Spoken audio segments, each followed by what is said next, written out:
Hey Branchline, welcome to my home office. I'm so glad you could join me here on this Christmas morning inside of your homes. We decided not to have a Christmas service at the church this year, and the reason we wanted to do that was to give our volunteers and staff the day off so they could spend it with their families. We want to say a special thank you to you guys for your willingness to let us have the day off and being flexible in celebrating Christmas at home this year. I've recorded just this short little devotional video. I was hoping you could watch it with your family there on Christmas morning, just to remind you of some of the things that are important this time of year. And today's the day, guys, right? Jesus is born, we gather together with family and friends, we give each other gifts, and I hope your day is filled with warmth and family and good food. My kids, Kristen, Rufus, and I will be getting together and sharing gifts in our house on Christmas morning. And then we'll be going to the in-laws, but we're going to have Christmas brunch with Kristen's side of the family. Then I'm angling for maybe a nap, or Kristen will take a nap while I hang out with the kids. One of those two will happen and I'll be happy, ? With either. Happy wife, happy life, or I get a nap. One of the two. It'll be good. Anyway, this morning I wanted to share a short devotional with you about Christmas. First things first, all of you kids watching, I know I got your attention for another 30 seconds, so let me just talk to you today. I remember growing up, and the things that I looked forward to most was the presents, right? If your parents were like my parents, they made us wait until after church to open them on Christmas Day. If that's you, I'm sorry. I have kept this video very short for you. So I'm still working on making your parents the best that they can be. So just be patient with them. We're working on things. Kids, with the theme of gifts and presents, you should know why we give them on Christmas. When Jesus was born, he was the greatest gift given. God gave us not just a baby, but a Lord and Savior, the one who would make everything right in this world. This brought joy and excitement to people. No longer would they wonder when God was going to act. No longer did they have questions about when God would save them or how God would save them. In Jesus, the greatest gift was given: God's love, God's mercy, God's grace, and God's salvation for our souls. We give gifts at Christmas time to remember that joy and excitement. Now, I know PS5 isn't as good as Jesus, right? But Christmas is supposed to be a time of coming together with family, eating lots of food, and having a good time with one another. And it has gifts in there. So kids, when you open your presents this year, remember that Christmas really isn't about what you get in those boxes and presents. Christmas is about Jesus, and we give gifts because of him. So it's not about how expensive something is or whether you got everything on your list. Gifts are about remembering the greatest gift, that is Jesus. Okay, now on to the adults of Branchline. Branchline adults, congratulations! You made it through another Christmas. All the shopping is done. Everybody is settled in. Nobody died, I think. You deserve some kudos for surviving the hustle and bustle of the holidays. And if you're watching this and thinking, no, Andrew, it's not over yet. You still have a lot of stuff left for today and it's all on your mind and you are not relaxed, well then good luck. You can come back and play this video when you're done with all that stuff. I just want you to know, and please, adults of Branchline, listen to this. I want you all to know that the hard work that you're putting in this holiday is worth it. You've created some memories, you've loved on your family, you've given time and energy to make it all happen. If no one else tells you it, let me. Good job. Your hard work was worth it. You made Christmas great this year. I also wanted to encourage you in a few things. First, the holidays are some of the most stressful times of the year, right? From massive blizzards that may or may not come on time and cancel one of your services when it really didn't need to be canceled, to cooking meals for 4 or 24 people, or trying to find that perfect gift for people that fits within your budget.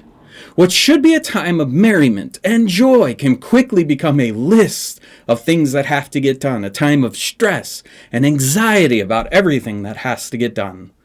So let's just take a deep breath this morning, right? Maybe another one. Right? Take a moment and just breathe. And think about how others, here's the important thing, parents or adults at Branchline, right? Just take a moment. I want you to think about all the other things that people have done for you this season.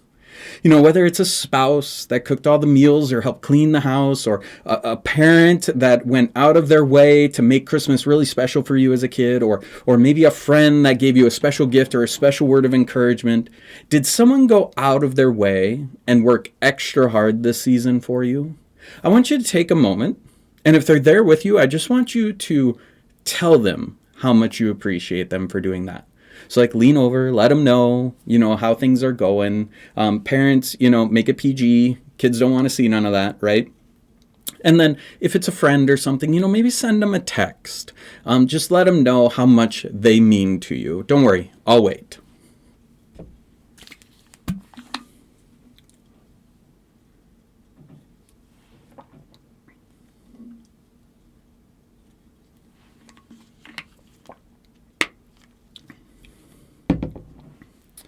Church, it's always good to show your appreciation for the things that are done for you, especially during a time of the year where it's increased stress and increased work. I pray that you feel appreciated this morning, and be patient with one another, right? The stressful times may not be done. Don't snap at each other or anything like that. Encourage one another. Work together to make this Christmas time special. Second, I'm guessing you've heard that Christmas is about this Jesus guy, right? Look, it's a good thing to remember him during this time. Even better if we can make the whole thing about him, right? Listen, I know when Uncle Ed starts ranting or Aunt Carol starts talking about how she would have cooked the food, that it can be difficult to remember that Christmas is about Jesus. And especially if you're one of those people with a million things still to do and not enough time to do them, it can be difficult to remember that this is all about Jesus. But Christmas is about the birth of Jesus, the long-awaited Savior of the world. It was through Jesus that you were made righteous before God. You were given a guide and a Lord to follow for your life. And isn't it interesting, church, that this great cosmic event, right, came about through birth in a manger? That God would choose the path of an infant child to redeem creation? Stop and think for a moment about why God did it this way. Right?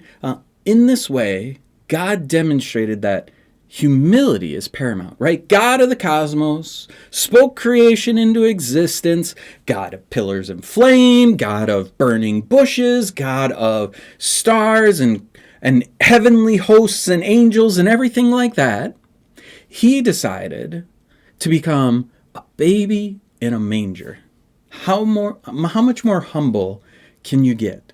And isn't it amazing that we have a God who is that and shows us that humility the way that we should also be? And in this story of a baby in a manger, God shows us that you don't have to be rich and powerful to change the world, right? Like you can't get much more than like newlywed couple, baby in a manger, not even in like a bedroom, right? And in that setting, God showed that no matter what your context is, no matter where you're at in life, whether you're surrounded by wealth or you're surrounded by animals and dirty hay, God can and will do mighty and beautiful things in your life. The reason for the season, church, isn't making sure your house is the prettiest and has the best light display. It's not buying the most expensive gifts. It's not even making the most delicious food, although that is one of my favorite parts. If you make peanut butter and jelly sandwiches, if all you give to each other is a hug for Christmas, and the only light you have is the flashlight on your phone, Jesus is still Savior and Lord. You can still find joy and peace in the infant baby born in the manger. You can still find something to celebrate in God coming down in the most humble of circumstances to show us his love. Branchline, as you celebrate Christmas today, I hope that sense of peace, that sense of joy, that sense of merriment and warmth invades your home. I pray that you're surrounded by family who loves you. Take a deep breath, enjoy the day, give encouraging words to your friends and family, and may the peace of Jesus be upon your house. Have a great Christmas, Branchline.